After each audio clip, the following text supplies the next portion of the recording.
नमस्कार दोस्तों। आज की वीडियो में हम बात करेंगे चार मौसम और वर्षा के वितरण के बारे में। पृथ्वी के हम मौसम हमारे जीवन में बहुत महत्वपूर्ण होते हैं। हर वर्ष हमें चार अलग-अलग मौसम मिलते हैं: गर्मी, बरसात, शरद और सर्दी। इन चार मौसमों का हम हर एक अपना महत्व होता है और इसका वितरण वर्षा के माध्यम से होता है।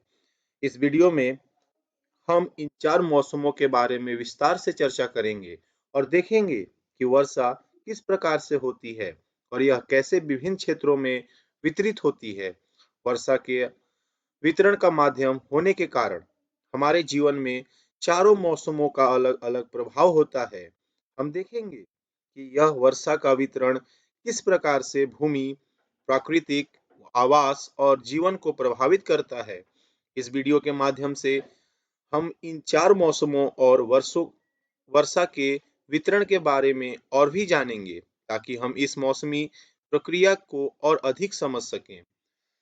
इसलिए यदि आपको यह वीडियो पसंद आया या फिर आता है तो कृपया इसे लाइक करें, शेयर करें और हमारे चैनल को सब्सक्राइब करें।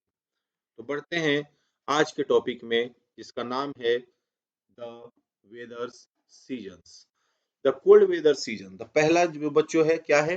The cold weather season. अब ये क्या होता है देखते चलते एक एक करके। कहता है कि ये शुरू होता है आपका मिड नवंबर में। कब शुरू होगा? मिड नवंबर में। Northern India and state till February, मतलब कि नवंबर से बच्चों ये स्टार्ट होगा और फरवरी तक ये आपका रहेगा। कहाँ पर इसका बेसिकली देखने को ये कहाँ पर मिलता है? तो north part of India, northern India में देखने को मिलता है। तो याद रखिएगा ये बात को। आगे बढ़ते हैं। जो दिसंबर और जनवरी जो बच्चों होता है ना, दिसंबर और जनवरी, ये सबसे ठंडा मौसम होता है। नॉर्थ पार्ट ऑफ इंडिया के लिए सबसे ठंडा मौसम कौन सा होता है? दिसंबर और जनवरी। क्यों होता है? तो कहता है कि the temperature decreases from the south to the north. South से नॉर्थ, साउथ से नॉर्थ की तरफ आप चलिएगा तो जो टेम्परेचर है वो आपको डिक्रीज होते हुए चला जाएगा। याद रखना है ये बात को कि साउथ से नॉर्थ की तरफ टेम्परेचर क्या होते रहता है? डिक्रीज होते चला जाता है। जिसकी वजह से हमको देखने को क्या मिलता है कि जो डे होता है ना, जो दिन होता है, वो क्या होता है? वार्म होता है, गर्म होता है। और नाइट जो होता है वो क्या होता है? कोल्ड होता है। तो ये बात हो गई। आगे, some amount of rainfall occurs on the Tamil Nadu coast. सही बात है। अब देखिए यहाँ पर समझिएगा, ये हो गया विंटर सीजन। तो अभी क्या आ रहा है? कोल्ड सीजन हो गया, ठंडा हो गया। इसी पीरियड के समय में, इसी पीरियड के समय बच्चों रिट्रीटिंग मानसून भी होता है। ये भी हम पढ़ेंगे। रिट्रीटिंग मतलब वापस लौटता है, वापस। वर्षा क्या होता है? वापस जाता है। जब वापस जाता है तो तमिलनाडु कोस्ट पर भी क्या होता है? हल्का फुल्का रेनफॉल देखने को मिलता है। इस वेदर में जो स्काई होता है वो बच्चों क्लियर होता है क्योंकि आपका मानसून लौट चुका होता है। दूसरा, टेम्परेचर जो होता है वो बहुत कम देखने को मिलता है। लो ह्यूमिडिटी होती है, मतलब आपको उसकी बूंदे देखने को मिलेगा, फॉग देखने को मिलेगा, जिसके वजह से ह्यूमिडिटी जो होगी वो लो होगी, विजिबल कम होगा और वेरिएबल्स विंड होगा। और हवाएं कभी ज्यादा तेज होंगी, कभी कम होंगी, कभी मध्यम होंगी। तो ये सारे चीजें, ये सारे कंडीशन को हम देख सकते हैं विंटर के समय में। उसके बाद बोलता है जो विंटर रेनफॉल, इसको हम लोग महावत के बारे में भी जानते हैं। विंटर रेनफॉल को हम महावत के नाम से भी जानते हैं, जिसका सबसे ज्यादा इंपॉर्टेंस कब बढ़ जाता है? रबी क्रॉप्स के लिए, cultivation of the rabi crops. याद रखना है क्या कि रबी क्रॉप्स का कल्टीवेशन के लिए विंटर रेनफॉल होना बहुत जरूरी है। उसके बाद बोला कि the peninsular reason hardly change in temperature. अब पेनिनसुलर इंडिया कौन सा होता है बच्चों? तो ये देखिए, ये जो जहां से वाटर लेवल स्टार्ट होता है, जहां से वाटर लेवल स्टार्ट होता है, ये आपका पेनिनसुलर रीजन होता है। ये क्या होता है? पेनिनसुलर रीजन होता है। और यहाँ पर आपको न के बराबर हार्डली आपको टेम्परेचर में देखने को मिलेगा कि टेम्परेचर बढ़ा या घटा, क्योंकि यहाँ का जो टेम्परेचर बच्चों होता है वो मॉडरेट होता है, न ज्यादा गर्मी होता है न ज्यादा ठंडा होता है, मॉडरेट होता है during the throughout the year due to the influence of sea. अब ये क्यों होता है? क्योंकि इसके नजदीक में क्या है, तीनों तरफ से सी है, इसके वजह से यहाँ का मौसम क्या होता है, मॉडरेट होता है। कैसा होता है? मॉडरेट होता है। अगला टॉपिक पे बढ़ते हैं, नेक्स्ट टॉपिक पर। नेक्स्ट टॉपिक आपका है द हॉट वेदर सीजन, जिसको हम लोग बोलते हैं समर सीजन। जैसे ही गर्मी आता है पूरा स्वेटर वेटर क्या होता है एकदम बक्सा में रखा जाता है और टी शर्ट उशर्ट निकल जाता है का जी। तो हॉट वेदर सीजन पूरा एकदम गर्मी लगने लगता है, तनकियों बाहरी जाएंगे तो ठंडा नहीं लगेगा, गर्मी लगने लगता है।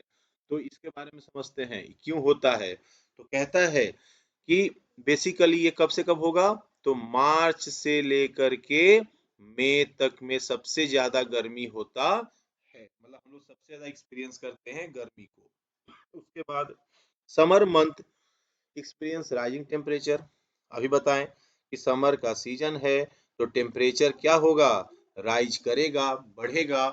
Formation of low pressure in the north part of the country, अभी हम लोग शुरू में ही पढ़ लिए थे इस बात को कि गर्मी के समय में नॉर्दर्न पार्ट में लो प्रेशर क्रिएट होता है, साउदर्न वेस्ट पार्ट में हाई प्रेशर क्रिएट होता है। तो किस प्रकार क्रिएट करेगा प्रेशर, लो प्रेशर, कहां पर, तो नॉर्दर्न पार्ट में। देख देखते हैं कि गर्मी के समय में एक हवा चलता है दिन में जो गर्म होता है और जिसको हम लोग बोलते हैं लू। क्या बोलते हैं, लू। और हम लोग आम भाषा में घरों में बोलते हैं कि अरे बाहर मत जाना लूक मार देगा तुमको। हाँ, तो हम लोग बोल तो देते हैं लेकिन ये होता क्या है हम समझ नहीं पाते हैं। तो समझते हैं कि आखिर लू क्या होता है। तो कहता है A striking feature of the hot weather season is the loo, मतलब कि गर्म के समय में जब गर्म हवाएं बहती हैं तो उसको हम लोग कहते हैं लू। ये कैसा होता है, तो लू is strong gusty hot dry wind blowing during the day over north and north western India. जो लू होता है वो गर्म होता है, उसमें धूल भी होते हैं, गर्म हवा होता है, सूखा हवा होता है, जो कि पूरे नॉर्थ साइड में आपका आपको देखने को मिलता है। तो इस बात को याद रखना है। उसके बाद dusty storms are very common in northern India during this time. Dusty storms का मतलब क्या होता है बच्चों, कि धूल से भरा हुआ, जब हवा चलेगा तो उसमें धूल भी देखने को मिलेगा। तो ये गर्मी के समय में नॉर्दर्न पार्ट में क्या होता है, कॉमन होता है, because it lower the temperature and bring light rain. अब दृष्टि लू जो होता है ना, लू भी हमारे लिए बहुत आवश्यक है, लू चलना भी हमारे लिए आवश्यक है। क्यों? क्योंकि ये टेम्परेचर को क्या कर देता है, कम कर देता है। रात के समय में टेम्परेचर को क्या करता है, कम कर देता है, जिसकी वजह से हल्की फुल्की बारिश भी आपको देखने को मिल जाएगी। उसके बाद बोलता है during the end off season, और जैसे ही मई में ये क्या होता है, खत्म हो जाता है, जैसे ही जून आने लगता है तो आपको सीजन में बदलाव देखने को मिलेगा। और बदलाव कैसे होता है, तो थंडर स्टॉर्म्स की तरह देखने को मिलेगा, बिजली कड़केगी, वायलेंट विंड, बहुत तेज हवाएं चलेंगी। उसके बाद टोरेंशियल डाउनपोर्स, हेवी रेन देखने को मिलेगा, ऑल्सो नोन एज काल बैसाखी इन वेस्ट बंगाल। और ये जो सारे सरकमस्टांसेस को हमने देखा, इसको वेस्ट बंगाल में काल बैसाखी भी बोला जाता है, याद रखिएगा। आगे बोला कि toward the close of the summer season pre monsoon shower comes, जैसे ही समर सीजन स्टार्ट होता है तो क्लोज होने के समय आता है तो हल्की फुल्की बारिश देखने को मिलती है, प्री मानसून। यहाँ पे देखिए प्री मानसून शॉवर्स, मतलब हल्का जैसे छिड़काव हम लोग करते हैं पानी का, उस प्रकार से बूंदा बूंदी हमको देखने को मिल जाती है, which help in the early ripening of mango, और जिसके वजह से जो आम होता है, फलों का राजा आम, क्या होता है, ये पकने का काम करता है। And are often referred to as mango showers, और इसको हम लोग किस नाम से जानते हैं, मैंगो सॉवर्स के नाम से जानते हैं। तो याद रखना है क्या, कि जो प्री मॉनसून होता है, जो प्री मॉनसून होता है उसको हम लोग मैंगो सॉवर के नाम से भी जानते हैं, याद रहेगा। तो pre monsoon is also known as mango shower. ठीक है। आगे बढ़े। नेक्स्ट है बच्चों एडवांसिंग मानसून। ये क्या होता है एडवांसिंग मानसून?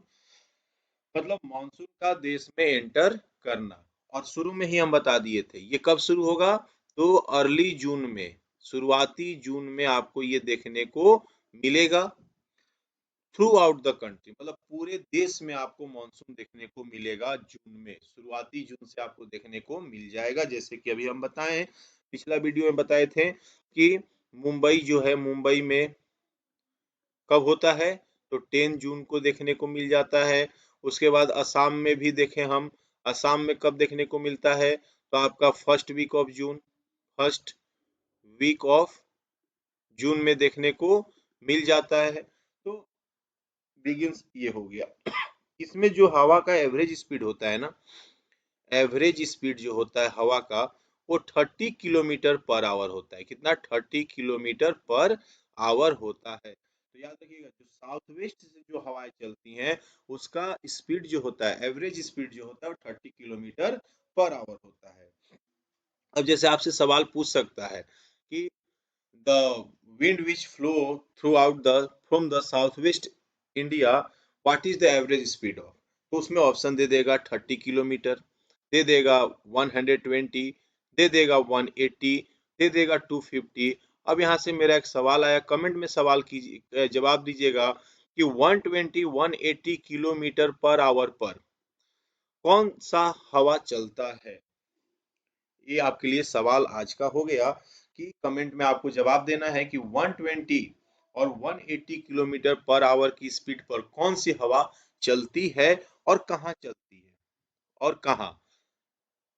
ये दोनों बात को ध्यान में रख के आप कमेंट कीजिए इसका आंसर। उसके बाद bring a total change in the weather condition. सही बात है, जैसे ही मानसून आता है पूरी तरह से वेदर कंडीशन को क्या कर देता है, बदल देता है। ना गर्मी लगता है, ना ज्यादा ठंडा लगता है, नॉर्मल कंडीशन हो जाता है, नॉर्मल वेदर कंडीशन हो जाता है। उसके बाद क्या होता है कि the amount of rainfall received में vary from region to region. सही बात है, आपको हर एक रीजन में अलग अलग मानसून रेनफॉल देखने को मिलेगा। कैसे? अब देखो, नॉर्थ ईस्ट में सबसे ज्यादा मानसून होता है, वहीं पर नॉर्थ वेस्ट में नॉर्थ ईस्ट के मुकाबले जो मानसून होता है, जो रेनफॉल होता है वो कम होता है। सबसे ज्यादा कहाँ होगा? नॉर्थ ईस्ट में होगा। सबसे नॉर्थ ईस्ट के मुकाबले सबसे कम कहाँ होगा? तो नॉर्थ वेस्ट में होगा। उसी प्रकार अगर हम साउथ में चले जाते हैं तो साउथ में मॉडरेट क्लाइमेट होने की वजह से यहाँ पर लिटिल अमाउंट ऑफ रेनफॉल देखने को मिलता है। तो हर एक रीजन में जो है वो बारिश क्या होता है, कम या ज्यादा देखने को मिलता है। इसी में होता है कि monsoon have a break in rainfall. Monsoon जो होता है ना उसमें ब्रेक देखने को मिलता है। कैसे? तो तीन चार तरह की चीजें हैं, उसको समझते हैं। पहला है कि it has wet and dry spell. कैसा है? वेट एंड ड्राई स्पेल, मतलब कि sometime monsoon fall sometimes not. तो मानसून में हमको ये भी देखने को मिलता है मानसून सीजन में कि कभी कभी बारिश होती है और कभी कभी नहीं होती है। कभी कभी बारिश होती है, कभी कभी बारिश नहीं होती है। उसी प्रकार दूसरा आपका है they are interspersed with rainless interval. मतलब कि नॉर्थ वेस्ट में अगर आप देखते हैं, इस साइड में नॉर्थ वेस्ट में अगर आप देखते हैं तो जो बारिश होता है ना वो कम होता है नॉर्थ ईस्ट के मुकाबले में। तो रेनलेस इंटरवल जो होता है वो ज्यादा कम हो जाता है दो रीजन को अगर हम देखते हैं तो। उसी के द्वारा अब आते हैं आपका नेक्स्ट पर। नेक्स्ट है tropical depression also have an impact on it. मतलब सुने होंगे साइक्लोन के बारे में। क्या होता है? Cyclone also have intense impact on rainfall. देखते होंगे कभी कभी साइक्लोन आता है और साइक्लोन के आने की वजह से भी बारिश होती है। ये बात हम लोग हमेशा सुनते हैं कि चक्रवाती तूफान आ गया है। तो साइक्लोन जो आता है, साइक्लोन आने की वजह से भी क्या होता है? रेनफॉल आता है, रेनफॉल आता है। तो ये बात समझ में आ गया होगा। चौथा है, आखिरी है कि impact of the uncertainties of the monsoon, मतलब कि अगर हम बच्चों बात करें तो ईयरली बेसिस है uncertainties means having more rainfall cause flood और हैविंग लेस और नो रेनफॉल कॉजिंग ड्राफ्ट। अगर ज्यादा बारिश हो जाए, अगर ज्यादा बारिश हो जाए तो बाढ़े ला देगा, पूरा अस्त व्यस्त जीवन। बेसिकली हम लोग कहाँ देखने को मिल जाता है, बिहार साइड में देखने को मिलता है, यूपी में देखने को मिलता है, जो ये प्रभावित क्षेत्र है, उड़ीसा देखने को मिलता है। तो ज्यादा बारिश हो जाए तो फ्लड आ जाता है, और बारिश न हो तो सूखा। तो मतलब दोनों कंडीशन में जो ह्यूमन लाइफ है उस पर असर पड़ता है। अगर ज्यादा हो जाए तो फ्लड होगा, कम हो जाए तो सूखा पड़ जाएगा, और मॉडरेट है तो ठीक है, मॉडरेट है तो ठीक है। तो impact of the uncertainty of the monsoon, uncertainty of monsoon का भी इम्पैक्ट देखने को मिलता है। तो ये आपको समझ में आ गया होगा कि एडवांसिंग मानसून क्या होता है। अब बढ़ते हैं रिट्रीटिंग या पोस्ट मानसून। मतलब बारिश तो आ गया, अब बारिश को भेजना होगा, मतलब मेहमान तो घर में आ गए हैं तो मेहमान जाएंगे भी तो, ऐसा थोड़ी है कि आ गए तो पूरा एकदम सालों भर रहेंगे ही नहीं, आए हैं तो जाएंगे। तो बढ़ते हैं ड्यूरिंग अक्टूबर नवंबर, अक्टूबर नवंबर के समय में the movement of the sun toward the south cause the monsoon trough in the northern plain to become weaker. कहता है कि नवंबर और अक्टूबर के समय में जो सन का मूवमेंट होता है ना, वो साउथ के तरफ होने लगता है। किसके तरफ होने लगता है? साउथ के तरफ होने लगता है, जिसके वजह से क्या क्रिएट होता है, जिसके वजह से मॉनसून ट्रफ क्रिएट होता है। कहां पर? तो नॉर्दर्न प्लेन्स में होता है, जो कि क्या करता है, मॉनसून को वीक कर देता है, कमजोर करने का काम करता है। उसके बाद by early November, the low pressure condition over northwestern India get transferred to the Bay of Bengal, which causes cyclonic depression। अभी हम बताएं कि क्या होगा, कि लो प्रेशर क्रिएट हो जाएगा, शिफ्ट कर जाएगा नॉर्थ वेस्टर्न साइड से। अब यहाँ पे बात कर रहा है नॉर्थ वेस्टर्न साइड से, जो है वो बे ऑफ बंगाल में क्या हो जाएगा, बे ऑफ बंगाल में शिफ्ट हो जाएगा। मतलब अब बे ऑफ बंगाल में नॉर्थ, बे ऑफ बंगाल में लो प्रेशर क्रिएट होगा, और नॉर्दर्न वेस्टर्न पार्ट में हाई प्रेशर क्रिएट होगा, जिसके वजह से क्या होगा, साइक्लोनिक डिप्रेशन देखने को मिलेगा। तो याद रखना है कि जब भी बे ऑफ बंगाल में लो प्रेशर क्रिएट होता है और नॉर्दर्न वेस्टर्न पार्ट में हाई प्रेशर क्रिएट होता है, तो हमको क्या देखने को मिलता है, साइक्लोन देखने को मिलता है, जिसके वजह से भी रेनफॉल होता है। तो इस बात को लिंक करके समझते हुए चलेंगे। बोलता है period of transition, hot rainy season two dry winter condition. अब इसका ट्रांजिशन होगा कैसे, तो याद रखिए, देखिए समर था, समर से रेनी आया, रेनी से अब क्या आएगा, विंटर आएगा। तो जो रेनी सीजन है, अब वहां से कहाँ जाएंगे हम, विंटर कंडीशन में जाएंगे। कहाँ जाएंगे, विंटर कंडीशन में जाएंगे, जिसको हम लोग कहते हैं फिनोमिनन ऑफ अक्टूबर हीट। ये क्या होता है, तो कहता है कि due to the condition of high temperature and humidity the oppressive weather is felt during October. जब कंडीशन क्या हो जाए, हाई टेम्परेचर हो जाए, क्या हो जाए, हाई टेम्परेचर हो जाए, और ह्यूमिडिटी उमस देखने को मिले, तो इस कंडीशन को हम फेल करते हैं कब, अक्टूबर में, और इसी को हम लोग अक्टूबर हीट कहते हैं। मतलब एक बार और समझते हैं कि देखिए अक्टूबर आ गया, देखिए यहाँ पे समझिए, अक्टूबर आया तो अक्टूबर में हमको कोल्ड महसूस होना चाहिए, लेकिन कभी ऐसा भी सिचुएशन आएगा कि अक्टूबर के समय में हमको हाई टेम्परेचर देखने को मिल जाए, हमको ह्यूमिडिटी देखने को मिल जाए। तो ये क्या करेगा, ये ऑपरेसिव वेदर कर देगा, मतलब कंडीशन, वेदर कंडीशन को और खराब कर देगा, जिसके वजह से हमको हीट महसूस होगा, और जब ये हीट महसूस होता है उसी को हम लोग अक्टूबर हीट कहते हैं। ठीक है, ये समझ में आ गया होगा। और अगर नहीं समझ में आता है तो एक बार कमेंट करेंगे, वहां पे हम समझने की कोशिश करेंगे। अब हम लोग बढ़ते हैं आगे। तो समझ में आ गया कि रिट्रीटिंग मानसून क्या होता है, मानसून का वापस लौटना। अब आपका है डिस्ट्रीब्यूशन ऑफ रेनफॉल। अब ये क्या होता है सर, अब देखिए, कहता है कि annual rainfall in part of western coast and northern eastern India exceed 400 centimetre. तो जो एनुअल रेनफॉल होता है, हम लोग सुनते हैं कि साल भर में इस साल कितना रेनफॉल हुआ, तो बताओ झारखंड में कितना रेनफॉल हुआ, वो सेंटीमीटर में हम लोग नाप लेते हैं। उसके बाद उड़ीसा में कितना हुआ, बिहार में कितना हुआ, यूपी में कितना हुआ, राजस्थान में कितना हुआ, तमिलनाडु में कितना हुआ, हरियाणा में कितना हुआ, पंजाब में कितना हुआ। तो ये सब जो नापने का काम करते हैं हम लोग सेंटीमीटर में करते हैं। कैसे करते हैं, सेंटीमीटर। तो कहता है कि annual rainfall in the part of western coast, जो वेस्टर्न कोस्ट है, कोस्टल एरिया है, और जो नॉर्थ ईस्टर्न इंडिया है, वहां पर 400 सेंटीमीटर से भी वर्षा होती है।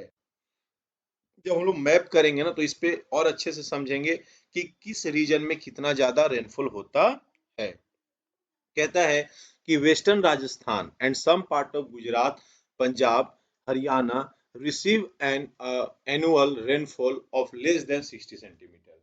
कहता है कि वेस्टर्न राजस्थान जो है, या फिर गुजरात के बारे में बात करें, पंजाब जो हो गया, हरियाणा हो गया, वहां पे 60 सेंटीमीटर से भी कम बारिश होती है। Deccan plateau and east of Sahyadris region also receive low precipitation। precipitation का मतलब होता है फॉल करना। क्या होता है, फॉल। बट precipitation का मतलब फॉल। तो कहता है कि डेक्कन प्लेट्यू जो हो गया, जो ईस्ट ऑफ साइद्रिस हो गया, यहाँ पर भी आपको टेम्परेचर कम देखने को मिलता है, वर्षा कम देखने को मिलती है। अगर जम्मू कश्मीर के बारे में बात करें, Leh in the Jammu Kashmir also receive low पर प्रेसिपिटेशन, यहाँ पर भी आपको जो वेदर कंडीशन है उसमें कमी देखने को मिलता है। उसी के बाद the rest of the country experience moderate precipitation, और जो देश के और भाग जो बच गए, वहां पर मॉडरेट precipitation देखने को मिलता है, मॉडरेट वेदर कंडीशन देखने को मिलता है। उसके बाद हम लोग आगे बात करें, तो snowfall is limited to the Himalaya range. Snowfall जो है वो लिमिटेड हो जाता है, कहाँ पर, तो हिमालय रेंज में। क्यों होता है, ये पिछला टॉपिक में वीडियो में हम समझाए हैं। पिछला या पिछला का पिछला, मतलब इससे पिछला वीडियो आप देख लीजिए तो समझ में आ जाएगा कि हिमालय पर ही स्नोफॉल क्यों लिमिटेड हो जाता है।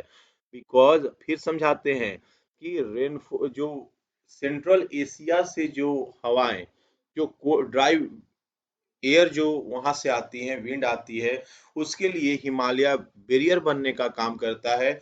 और वही एक कारण है जिसके वजह से हिमालय पर क्या होता है, टेम्परेचर लो हो जाता है। जो हम लोग पढ़े होंगे एल्टीट्यूड, आप लोग पहला वीडियो देखिए, एल्टीट्यूड के बारे में हम समझाए हैं। तो ये सारी चीजें हमने बता दी हैं। तो बस अब यहाँ ये समझिए कि हिमालय रेंज पर क्या होता है, स्नोफॉल लिमिटेड होता है। The annual rainfall is highly variable from year two year. जो एनुअल रेनफॉल होता है वो हर साल कभी कम हो जाएगा, कभी ज्यादा होगा, कभी बहुत ज्यादा होगा। तो हर साल ये डिफर देखने को मिलता है।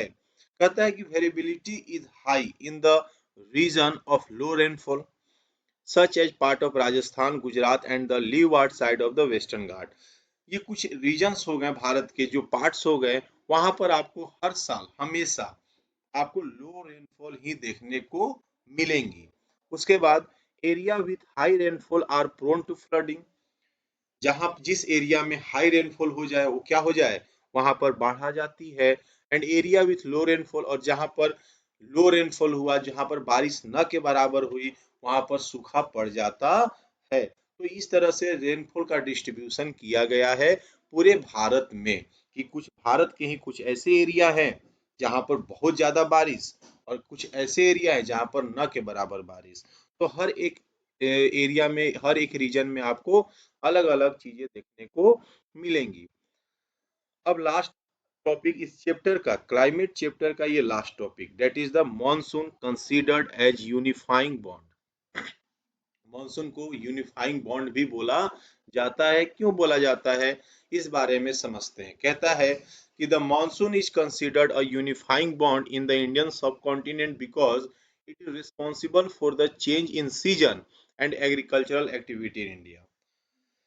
अभी हम लोग पीछे से पढ़ते आ रहे हैं, अगर ध्यान से समझिएगा तो इस बात को सुने होंगे कि मॉनसून जो है वो रिस्पॉन्सिबल होता है सीजन को चेंज करने में। अब देखिए कैसे, फिर से एक बार देख लीजिए। समर है, समर के बाद विंटर नहीं आ सकता है, बीच में आपका रेनी सीजन आएगा ही आएगा। तो समर को खत्म करने के लिए रेनी आता है, और रेनी जब खत्म होता है तो विंटर आता है। तो जो मॉनसून है ना, इन दोनों को यूनिफाइड करके रखता है, एक साथ ले करके चलता है। उसी के साथ जो खरीफ क्रॉप्स हो गए, जो रबी क्रॉप्स हो गए, तो रबी में विंटर सीजन, क्या विंटर सीजन में हल्का फुल्का बारिश मांगता है, छिड़काव मांगता है पानी का, तो जरूरत है। खरीफ में आपको समर सीजन में इस वक्त हमको सबसे ज्यादा पानी की आवश्यकता पड़ती है, तो उसको मेंटेन कौन कर देता है, तो रेनी सीजन मेंटेन कर देता है। तो बारिश की आवश्यकता हमको एग्रीकल्चरल एक्टिविटीज के लिए भी पड़ता है। The most rain is almost equivalent to a lifeline for the farmer in India who wait for the rains all year round to irrigate their crops. Monsoon पर नॉर्मल पीपल ही नहीं, basically हमारे farmers जो है, जो हमारे किसान हैं, उनका लाइफ लाइन जुड़ा हुआ होता है। क्यों होता है? क्योंकि वो सालों से बारिश का इंतजार करते हैं कि बारिश आएगी तो हम अपने क्रॉप्स को इरिगेट कर सकेंगे। जब अच्छे से क्रॉप्स इरिगेट हो जाएगा तो अच्छे फसल तैयार होंगे और हम अच्छे से उसको कल्टीवेट कर पाएंगे। तो मॉनसून के इर्द गिर्द देखिए बच्चों, मॉनसून के इर्द गिर्द पूरा एग्रीकल्चरल एक्टिविटी स्टार्ट हो रहा है, एग्रीकल्चरल एक्टिविटी चल रहा है। तो हम ये नहीं कह सकते हैं कि अगर बारिश किसी साल नहीं होती है तो चलो चलता है यार, नहीं हुआ क्या हुआ, अगला साल हो जाएगा, नहीं, ये हम सोच रहे हैं। लेकिन जो फार्मर इसी पर डिपेंड है, वो क्या उस वक्त सोच रहे हैं, वो क्या महसूस कर रहे हैं कि अगर बारिश उस साल नहीं होती है तो उनका पूरा क्रॉप्स क्या हो जाएगा, बर्बाद हो जाएगा। Plus the monsoon also significantly impact the country flora and fauna. जो जल में रहने वाले जो जीव जंतु हैं, जो प्लांट्स है, उनका भी जो जीवन है वो मॉनसून पर ही क्या होता है, आश्रित होता है। तो कुल मिलाकर इस पॉइंट में देखा जाए तो हमारे फार्मर्स, हमारा फ्लोरा फौना, ये सारे और सीजनल एक्टिविटी, ये सारे एक जगह पर डिपेंड हो जाते हैं, डेट इज द मॉनसून। उसके बाद बच्चों, the monsoon bring together the Indian subcontinent in a very noticeable way. और मॉनसून ही है जो पूरे भारत को एक साथ जोड़ करके रखता है। The periodic variation of the wind system and associated climate condition result in a cyclic cycle off season. और जो पीरियोडिक वेरिएशन देखा जाता है विंड सिस्टम में, वो भी क्या है, वो भी क्लाइमेटिक कंडीशन पर भी क्या करता है, वेरी करता है, एसोसिएट होता है। उसके बाद the monsoon are also characterised by rain and uneven propagation uncertainty.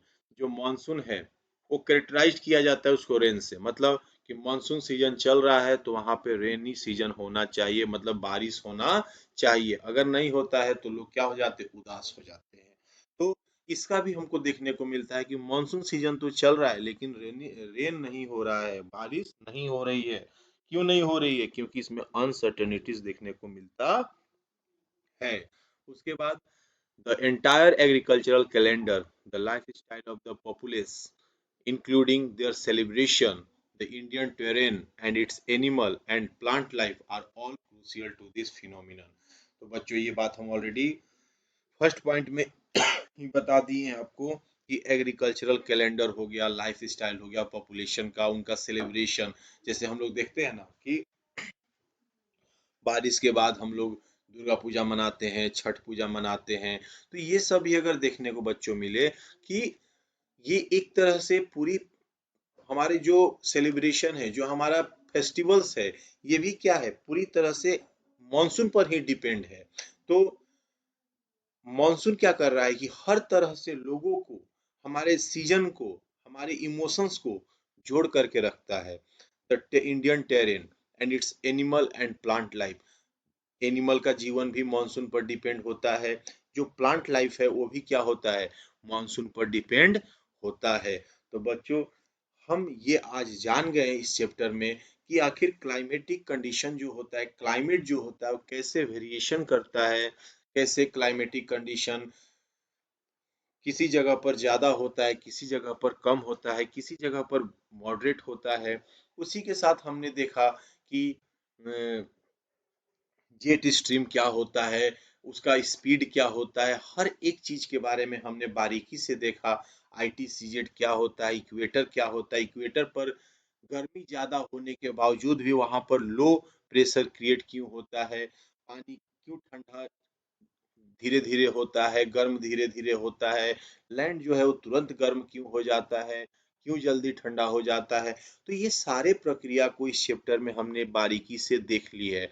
अगर फिर भी आपको लगता है इसमें कहीं ना कहीं किसी ना किसी टॉपिक में हमको प्रॉब्लम हो रहा है, तो आप हमको कमेंट करें, हम लोग उसका एक अलग वीडियो बनाएंगे, that is the revision video. उसके बाद देखेंगे एक और बात बच्चों, अब इस वीडियो के बाद हम लोग बात करेंगे मैप वर्क पे। तो अगला वीडियो में हम लोग इस चैप्टर से रिलेटेड जितने भी मैप होंगे हम उसको कंप्लीट करने की कोशिश करेंगे। तो हमारा अगला जो वीडियो होगा वो मैप पर रिलेटेड होगा। तो चलिए इसी के साथ ये आज का टॉपिक भी समाप्त हुआ, और टॉपिक क्या, ये चैप्टर ही आज समाप्त हो गया। तो मिलते हैं अगले दिन अगले टॉपिक के साथ। इसी के साथ जय हिंद, जय भारत।